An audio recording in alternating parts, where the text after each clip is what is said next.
pessoal, seguimos ainda então nas patologias da pele, anexos cutâneos e também falando ainda do nosso glossário. A gente agora vai abordar aquelas alterações cujo principal aspecto, ou que principal característica é uma alteração macroscópica. Então vamos a elas.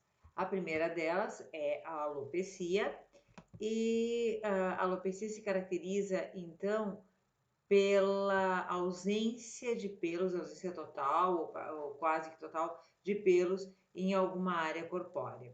Na histologia, a gente observa plugs de queratina no que eram os folículos pilosos e também não encontra mais os pelos nas diferentes etapas de maturação dele, especialmente as etapas mais jovens, como a fase de telógeno, anágeno, só encontra mais essas últimas fases do desenvolvimento e só com esses restos de queratina. Bom, vocês devem pensar, mas por que eu preciso saber da histologia do pelo? A gente precisa saber da histologia, da alopecia, porque pode enfrentar situações como essa.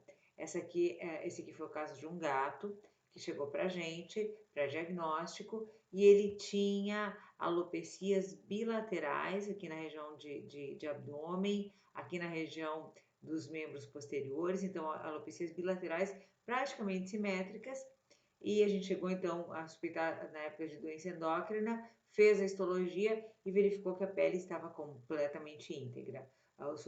Tinha folículos pilosos em todas as fases de maturação, não havia nenhuma alteração, nem inflamatória, nada nessa pele. E aí acabou se descobrindo que esse gato apresentava uma alteração comportamental, que é a síndrome depilatória dos gatos. Ele mesmo roía os pelos, ele mesmo se depilava. Isso é relacionado com o estresse, no caso ele passou por uma mudança de casa, a tutora passou a trabalhar, ele estava se sentindo com menos atenção e acabou desenvolvendo essa alteração comportamental. Na época isso foi muito curioso e hoje já é uma alteração bem reconhecida, um processo bem reconhecido nos felinos. Então, foi muito importante aqui, sim, a gente procurar ou tentar encontrar a alopecia na histologia, e o fato de não tê-la encontrado nos levou para uma outra linha de diagnóstico. Bom, outra lesão sobre a qual a gente precisa conversar são as bolhas ou vesículas. Para alguns autores existe uma pequena diferença entre bolhas ou vesículas, mas a gente aqui vai tratar delas como uma entidade única. Então, bolhas ou vesículas são coleções de líquido no interior da epiderme. Tá? Então, elas aparecem aparecem na macroscopia como lesões normalmente elevadas, túrgidas e contendo líquido. Às vezes, em algumas situações, em algumas doenças, a gente pode não perceber as bolhas, porque elas podem se romper com muita facilidade e a gente só encontrar lesões ulceradas. Como a gente já viu, né, em algumas situações, as lesões elas se iniciam por uma degeneração vacuolar e esse líquido, esse conteúdo dessa área de células que sofreram esse processo de lesão vão no futuro ou vão em sequência compor essa bolha. Então, se percebe aqui uma ausência de tecido epitelial e ele repleto por líquido. A bolha também pode ter origem traumática, como por exemplo as bolhas que a gente observa, que a gente percebe por um exemplo de humano, mas quando calça um sapato novo que aperta aquela região que sofreu fricção contínua, trauma contínuo, acaba desenvolvendo uma bolha. Por quê? Porque ocorre uma lesão, uma destruição de uma parte da epiderme e ao desprendimento dela, então. Essas bolhas, assim como a gente viu lá para a cantólise, elas podem ter uma localização bem específica. Elas podem ser intraepidérmicas ou podem ser juncionais ou subepidérmicas, elas se encontrarem entre a junção epidérmica.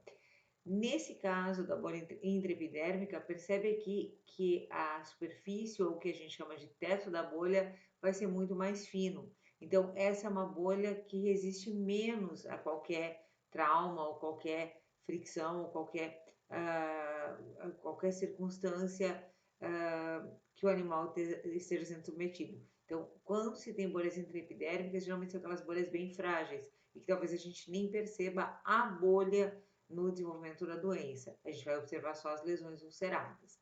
Já a juncional, por ter toda a epiderme como teto dela, ela é uma bolha um pouco mais resistente. Tá? Lembrando que a acantólise gerava ou permitia o desenvolvimento das fendas, e são as fendas que podem permitir o desenvolvimento de bolhas ou vesículas, como a gente observa aqui. Então, da acantólise até a bolha. Aqui, então, mostrando essa variedade de bolhas, aqui uma bolha bem densa, bem túrgida, com um teto bem firme, então deve ser uma bolha juncional, e aqui bolhas mais frágeis, tá? Vocês perdoem eu acabar apresentando aqui fotos de humanos, mas são mais fáceis, essa é uma lesão mais fácil de observar em humanos, porque olha só, os animais, por possuírem os pelos, eles escondem mais as bolhas. Muitas vezes a gente só consegue percebê-las quando já tem ulcerações, tá? Aqui ainda se encontra uma bolha íntegra, né? E é muito importante nessas lesões vésico-bolhosas que a gente tente realmente encontrar essa etapa ou encontrar essas bolhas e tentar caracterizar elas. Elas são bem firmes, elas rompem com facilidade, qual é o aspecto quando rompe, já sangra ou não, porque isso vai ser importante para caracterizar as doenças. Próximo aspecto que a gente vai falar, próxima lesão que a gente vai falar é o calo. O calo é um espessamento da camada epidérmica e esse espessamento ocorre especialmente como uma forma de proteção daquela área. Então, geralmente vai acontecer em regiões de cotovelos, membros, regiões que estão mais sujeitas à fricção. Então, o que a gente tem aqui é uma hiperplasia epidérmica, geralmente com algum grau de hiperkeratose, geralmente ortoqueratótica, e lesões proliferativas da epiderme, propriamente ditas.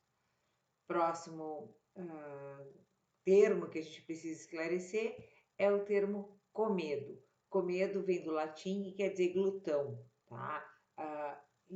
E esse nome foi dado porque, na verdade, o comedo ele é um acúmulo de material dentro do folículo piloso e esse material pode ser exprimido, pode ser externado, né? Lembram as espinhas, e esse material, então, quando externado, parecia um verme. Então, por isso deram o nome de lesão tipo verme, comilão, para essa lesão. Bom, os comedos, eles, como eu falei para vocês, então, eles são lesões geralmente císticas e que resultam do acúmulo de restos teciduais, restos celulares no interior desse folículo piloso. Podem ser lamelas de queratina ou pode ser produto de glândulas sebáceas, tá? E, inclusive, existem algumas síndromes comedogênicas, como, por exemplo, a síndrome do comedo dos Schnauzers. Existem outras causas, endocrinopatias e também lesões actínicas, lesões causadas por exposição continuada do animal ao sol. Também geram síndromes ou processos comedogênicos, formadores de comedos. Como a gente observa aqui, então, esse animal apresenta múltiplas pequenas lesões nodulares, né, pequenas elevações na superfície da pele e elas contêm, então, esses restos celulares ou são, de fato, comedos. A outra alteração sobre a qual a gente precisa conversar é o colarete epidérmico, e os colaretes, eles são descamações em forma de anel e que geralmente ocorrem no entorno, na periferia de alguma lesão primária, né? Existe uma lesão e já no processo de reparação dessa lesão se forma essa área descamada. Aqui bem representada, então aqui a gente tem uma área lesada ainda com o processo inflamatório que caracteriza ela e aqui então resquício de epiderme que sobrou ali, formando essa área de descamação em torno da lesão. Então, por vezes, as lesões no interior do colarete são bem eritematosas, podem até ser ulceradas, e aqui na borda, então, a gente vê essa bordinha descamada, que é o colarete. Outras vezes, as lesões já estão em franca resolução, como a gente observa aqui, onde a gente vê somente a área de descamação, mas sempre em formato de anel ou em formato circular. Por outro lado, a gente precisa falar também das crostas. Crostas são massas ou material dessecado na superfície de uma lesão. As crostas, elas sempre são resultado de exudação, tá? Então, podem ser crostas serosas, serofibrinosas ou crostas resultantes do acúmulo de pus, né, de secreção de exudato purulento. Tá? Então, existem crostas bem variadas, mas elas são resultado de exudato, elas representam exudato dessecado. Isso é bem importante a gente lembrar. Ou seja, abaixo delas ou no contexto junto delas, a gente tem um processo inflamatório. Então, elas podem aparecer de diferentes maneiras e, às vezes, mais acinzentadas, às vezes mais amareladas, às vezes bem brancacentas, às vezes se esfarelam fácil, às vezes estão bem aderidas, tá? E elas ocorrem, então, em diferentes dermatites. Aqui era uma sarna de um felino e ele apresentava, então, essas lesões crostosas. A crosta precisa ser diferenciada da descamação. A descamação é resultado de quando se tem uma excessiva produção de tecido córneo, né? Então, uma hiperkeratose ou uma doença seborreica, e o material descamado, as escamas, são tecido córneo, fragmentos de tecido córneo. Ele parece, a descamação se caracteriza pela presença dessa poeira, então, desses pequenos fragmentos que estão bem soltos, enquanto que a crosta ela está firmemente aderida à área da lesão.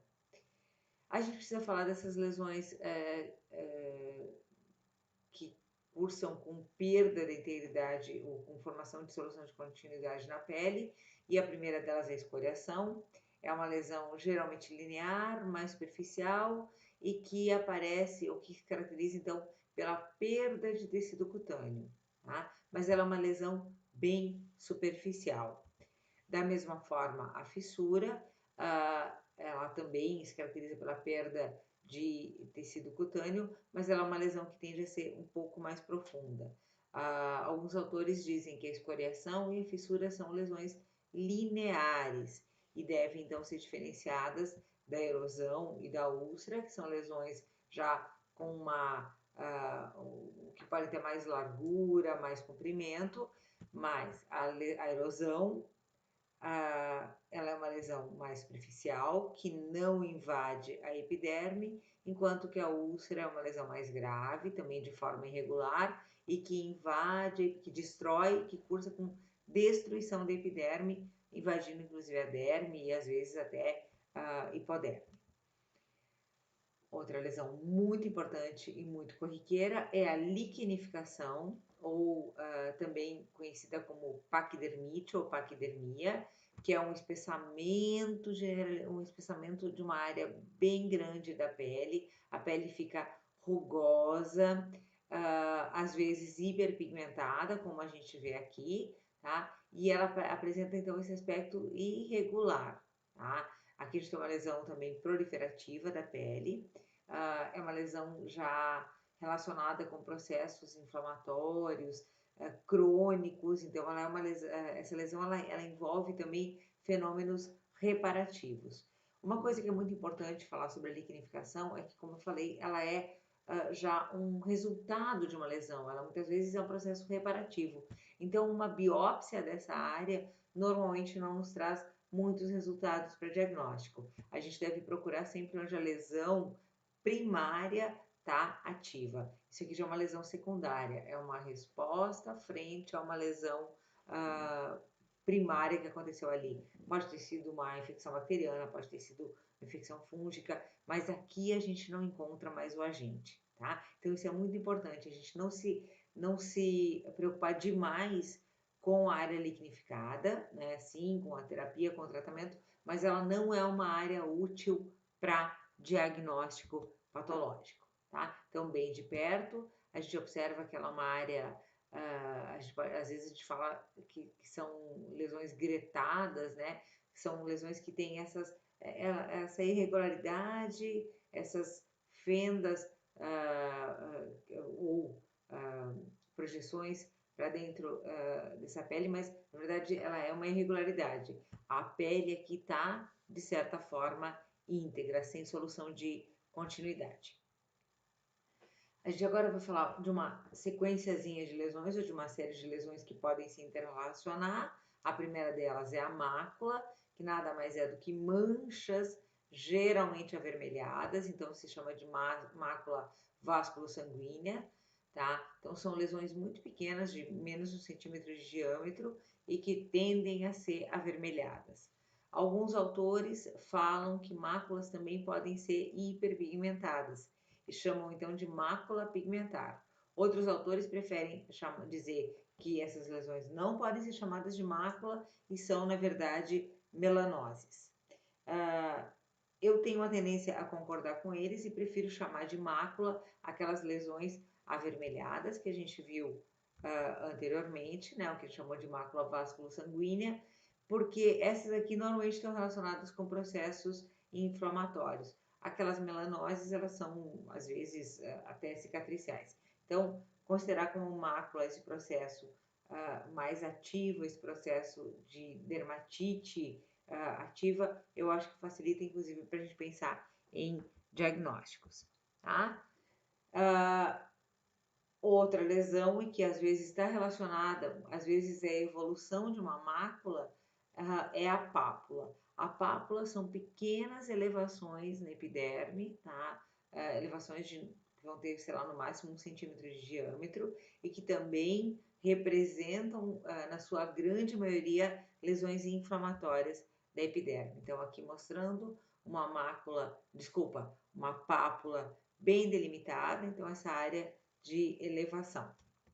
Aqui mostrando que as pápulas elas podem ser múltiplas, então aqui várias pápulas isoladas e aqui uma área grande de pápulas.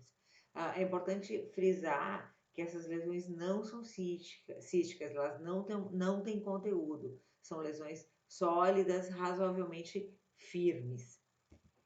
E aí a gente também deve diferenciar as pápulas e pensar também que as pápulas podem evoluir para pústulas. Pústulas são pequenas coleções de pus na epiderme. A gente já falou de um conceito parecido, né? Quando a gente caracterizou microabscessos de Monro, eram lesões de agregados de neutrófilos no interior da epiderme. Bom, isso é pus, né? Agregados de neutrófilos extracelulares, isso é pus. Então, microabscessos também podem ser denominados e são, na sua grande maioria, denominados de pústulas. E é o que a gente vê aqui. Então, lembra, na pápula a gente não tem conteúdo, não tem área cística, mas uma pápula pode evoluir para uma pústula. Tá? Então, às vezes a gente acha concomitantes numa mesma lesão, máculas, pápulas e pústulas. Aqui a gente tem claramente uma pústula, porque a gente vê que é uma lesão elevada e que contém claramente pus no seu interior. Aqui, mais pústulas, percebe o halo bem avermelhado no entorno e aqui as lesões contendo pus. Agora a gente vai falar um pouquinho dessa outra lesão que chama placa, que são lesões geralmente também de caráter inflamatório ou às vezes neoplásico, onde a gente consegue ver um espessamento da epiderme, um espessamento geralmente longo, mas fino, com pouca profundidade. Então isso é uma placa. E difere do nódulo, que geralmente é uma lesão arredondada e que pode ter uma dimensão maior. O nódulo pode ser arredondado ou irregular.